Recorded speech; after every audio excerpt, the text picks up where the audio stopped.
En el nombre del Padre, y del Hijo, y del Espíritu Santo. Amén. Queridos hermanos y hermanas, paz y bien. Estamos en el quinto domingo del tiempo litúrgico ordinario y el pasaje del Evangelio que se nos presenta para nuestra reflexión es tomado del Santo Evangelio según San Marcos, capítulo 1, versículos del 29 al 39. El contexto general nos sigue ubicando en el ministerio del Señor Jesús en Galilea.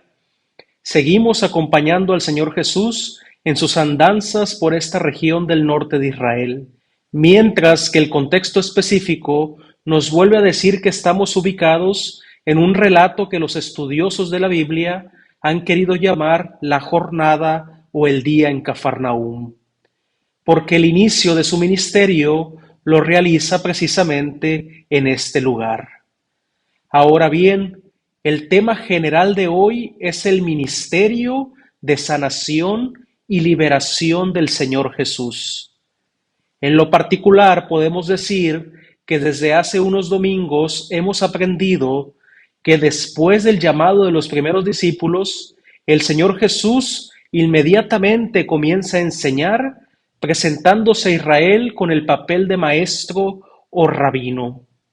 Al mismo tiempo, forma a su alrededor una pequeña comunidad que comparte plenamente su vida.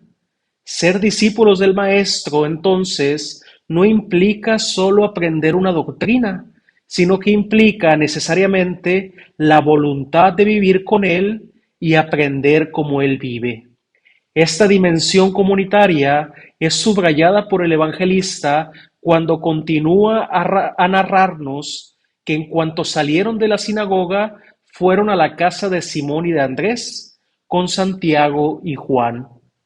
Nos podemos dar cuenta que ya desde los inicios de la vida pública del Señor Jesús, el autor sagrado nos indica el comienzo de la Iglesia de Cristo y nos indica los nombres de los primeros apóstoles, de aquellos que nos transmitirán la fe que hoy profesamos. Esto, mis hermanos y mis hermanas, no es un dato menor, porque serán precisamente ellos los que le dirán al Señor Jesús que cure a la suegra de Simón, llamado Pedro.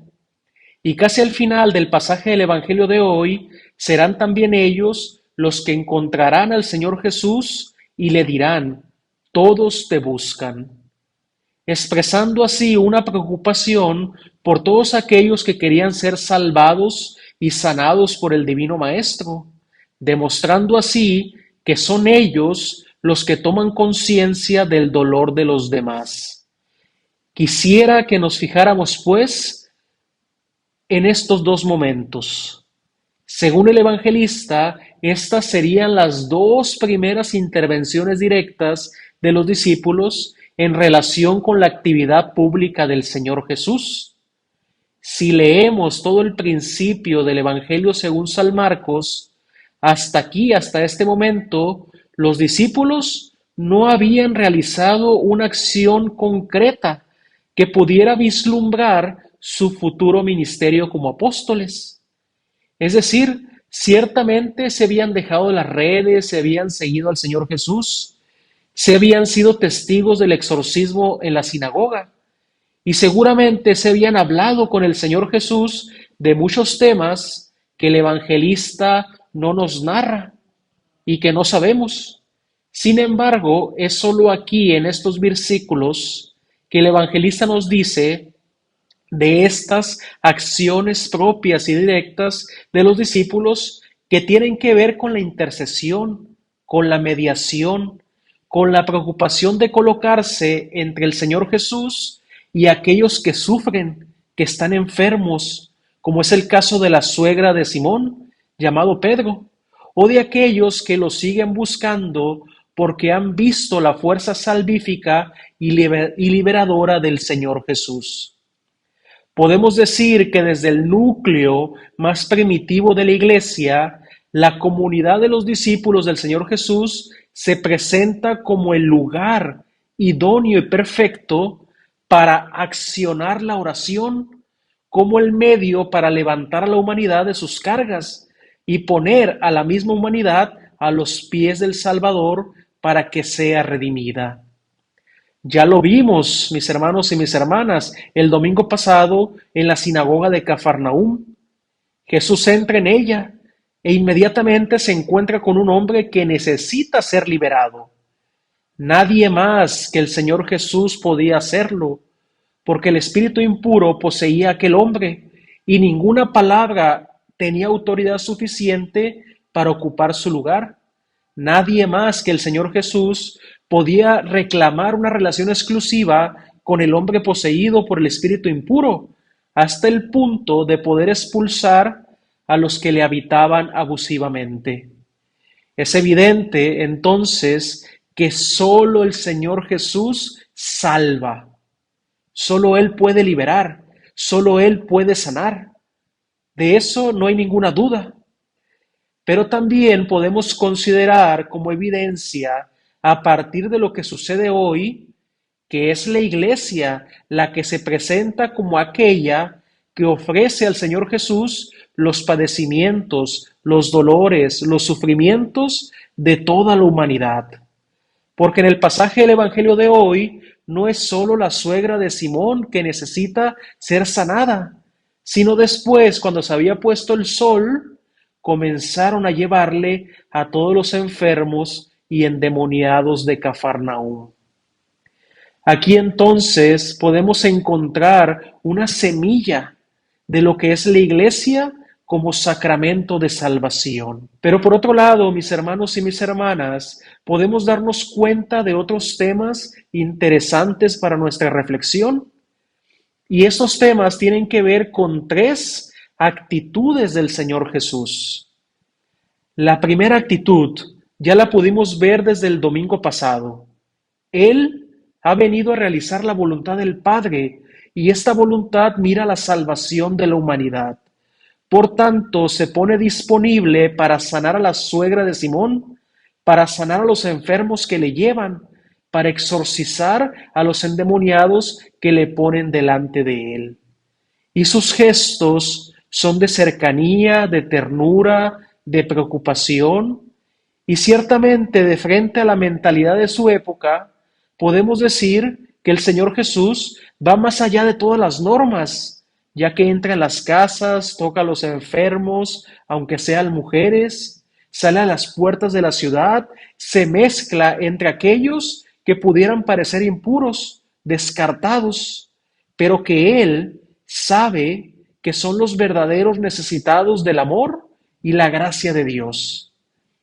La segunda actitud, mis hermanos y mis hermanas, es en relación a su obra de salvación y a que, dice el pasaje del Evangelio de hoy, después de haber curado a muchos y de expulsar muchos demonios, no les permitía hablar porque sabían quién era.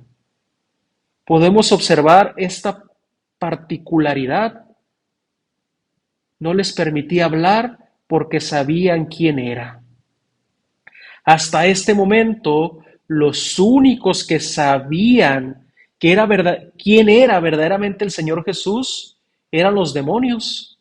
Es decir, esos ángeles caídos y rebeldes eran los únicos que sabían la verdadera identidad del Señor Jesús.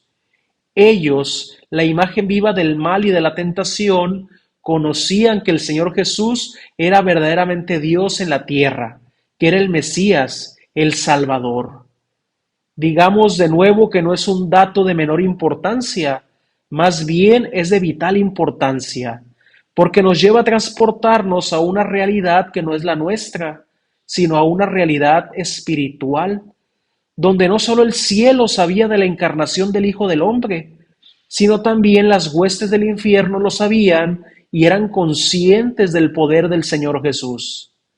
Podemos decir en pocas palabras que el Señor Jesús impide que el maligno, por una parte, lo catapulte al escenario público, porque su obra debe desarrollarse en lo oculto y en la paulatina revelación del reino de Dios, que crece lentamente y sin ruido, sin hacer aspavientos. En cambio, las obras de Satanás son todas ruidosas y buscan llamar la atención. De aquí podemos entrever también la forma como Dios actúa en nuestras vidas y a veces lo batalloso que puede ser identificar su obra en nosotros. Recordemos que el bien está actuando, pero muchas veces no lo vemos. El bien está en el mundo, pero el mal siempre hace más ruido, hace más escándalo. La última actitud es la respuesta que el Señor Jesús da a sus discípulos de frente a las palabras, todos te buscan. El pasaje del Evangelio de hoy nos dice que el Señor Jesús les dijo, vámonos a otra parte, a las aldeas vecinas, para que predique también allí, porque para esto he venido. Hemos de subrayar, para esto he venido. Como dijimos anteriormente, Él viene a hacer obra la misión que el Padre le ha confiado. Y es interesante que el Señor Jesús puede entrar en una sinagoga, en una casa, en una ciudad, y siempre va en busca de todos los débiles, de los excluidos, de los pobres. Además, los atrae hacia sí, porque Él es quien va a buscarlos. Sin embargo, cuando los ha encontrado, no puede dejar de ir a otra parte a buscar a otros, porque sabe cuánta fragilidad y cuánta maldad habita en las casas y en las ciudades de los hombres. Él siempre entonces va un paso delante de nosotros. Y es que no podemos poseerlo para nosotros, sino dejar que Él vaya a donde quiere. Nuestra tarea, como dijimos antes, es descubrir que tenemos una relación familiar en la que podemos hablar con Él y podemos llevarle todo lo que apreciamos. Y si es verdad que Él escucha siempre, con mayor razón podemos llevarle no solamente nuestro dolor, sino también el de aquellos a quienes queremos. Como iglesia le presentamos al Señor Jesús este dolor, este sufrimiento. Allí el Señor se hace ciertamente presente, pero también hemos de descubrir que ser discípulos y vivir ese discipulado significa dejarse empujar por el amor, que hace renunciar a las gratificaciones personales, siempre que la palabra que salva llegue a todos y nunca pueda ser frenada por nuestro egoísmo.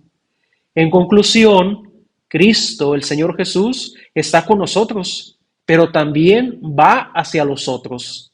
Y nosotros tenemos esa tarea de llevarlo a otros, a los que más lo necesitan, aportarlo allí donde Él puede seguir con su obra de salvación.